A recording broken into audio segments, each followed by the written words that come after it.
Hey guys, in our latest episode we have started to look into Ashes of Creation, and since a lot of you seem to enjoy the video, I have decided to look a little bit deeper into what this game has to offer and review the main features that this game should have on release.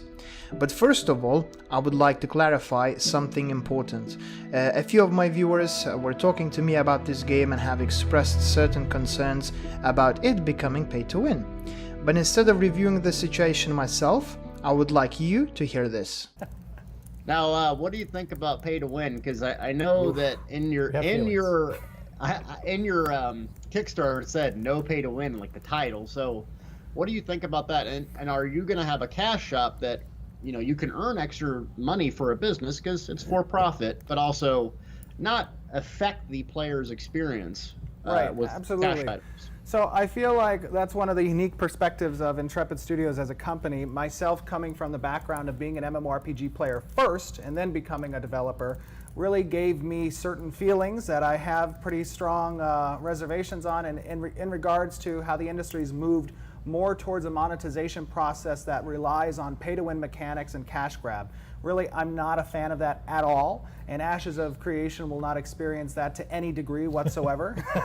And I can't be more emphatic on that point because, for me, competitiveness in a closed system that an MMORPG should be relatable to an individual, a player's progress within that game on their own accord, on their own skill and or activity. And I think that the monetization practices in the industry lately of cash grabbing and pay to win have just done a major disservice to what our genre should deserve.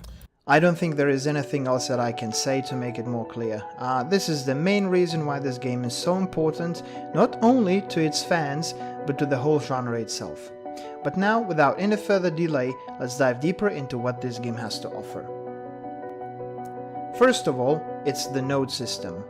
In ordinary MMOs, you may have various towns and capitals where most NPCs live and reside. In Ashes, it is quite different from those. First of all, players do start in a world that is empty, which means that there will not be an NPC holding your hand, certain quests to do or tasks to complete. In Ashes, you will be allowed to do whatever you want and partake only in those activities that you like the most. One of these activities will be the node system. Entire world will be divided into certain node regions, and as players level up in those regions, kill monsters, gather and do other fun stuff, that particular node gains a part of players' experience, which in return levels up that node. Each node will start at level 0, and will evolve all the way up to level 6, where then it becomes a metropolis. Each level may change the world around a particular node, which means that if a node grows too big, its activities or activities around it may wake up a massive dragon from a mountain nearby, which then can attack your node at any given time. It is also important to outline that there can only be 5 level 6 nodes in the world. So in order to level up to Metropolis, you will first have to destroy the already existing node nearby, which will cause drama and force players to rotate on how the world works. Which means that if you will take a break and come back maybe in a few months later, the game will be completely different and new from what you were used to. Also, this will remove a certain gap for returning or new players in order to catch up to the ones who may have been playing the game for a longer period. Nodes themselves can come in 4 different types: economic, scientific, divine and military. And to level up each node to a metropolis state, which is level 6, you will have to invest weeks of your time, which will make players attached to their new home and defend it if a new danger shall rise. Another aspect of this game is of course races to play with. At the start, we will get 5 races to choose from, which are humans, elves, orcs, dwarves and tulnars. I hope I have pronounced the last one properly. Although there is not much information about the last one, but we do know that every class will be available to each race, and every race will have certain passive abilities to boost the overall performance of your class.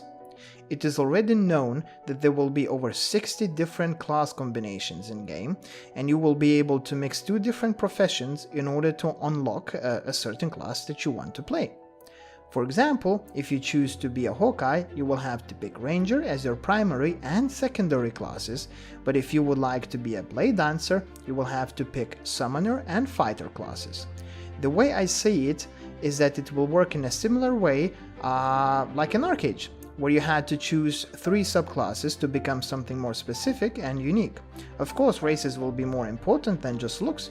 So for example, if a certain race takes a big part in particular node's development process, we can expect that most of the buildings in that node will be based on specific race. For example, if a lot of elves are taking part in node's development, we may expect that that specific node will have more elven-looking buildings.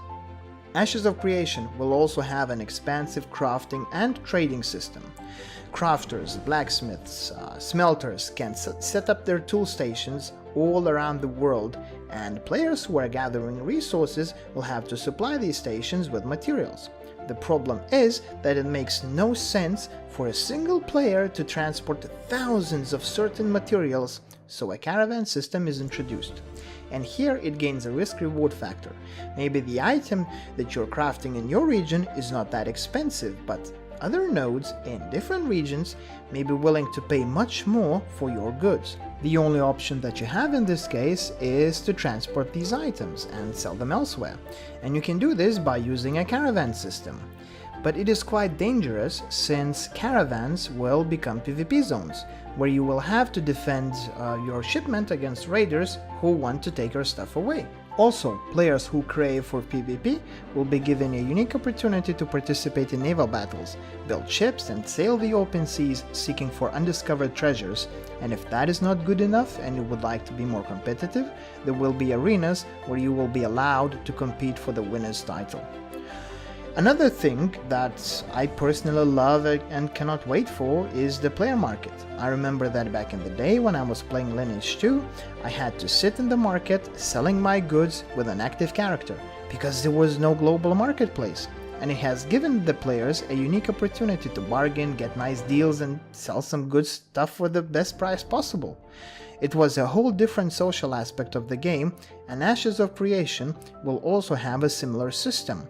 You will be able to rent a place at the marketplace to sell your goods, so that means that there will not be a global marketplace. In my opinion, it introduces a whole another level of economy, and selling of your items will feel more alive and will keep you in touch with the community. These are just the few of the features that Ashes of Creation will have, but to review all of them it would take me the entire day. Which features do you guys like the most? Me, personally, I can't wait for sieges, open world PvP, but my most favorite will be the naval combat.